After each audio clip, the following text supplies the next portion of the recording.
السلام علیکم ورحمۃ اللہ وبرکاتہ۔ 15ویں حدیث، رسول اللہ صلی اللہ علیہ وسلم صبح کی نماز کے بعد یہ دعا پڑھا کرتے تھے: اللہم انی اسألک علما نافعا وعملا متقبلا ورزقا طیبا۔ 16ویں حدیث، درود شریف 100 بار۔ حضرت جابر رضی اللہ تعالیٰ عنہ کہتے ہیں کہ رسول اللہ صلی اللہ علیہ وسلم نے فرمایا: جو شخص صبح اور مغرب کی نماز کے بعد کلام کرنے سے پہلے 100 بار درود شریف پڑھ لے تو اللہ تعالیٰ اس کی 100 ضرورتیں پوری فرماتا ہے، 30 دنیا میں اور 70 آخرت میں۔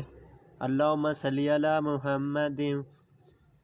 امید ہے کوئی کم فرصت شخص یہ درود بھی 100 بار پڑھ لے تو اسے ثواب سے محروم نہ رکھا جائے گا۔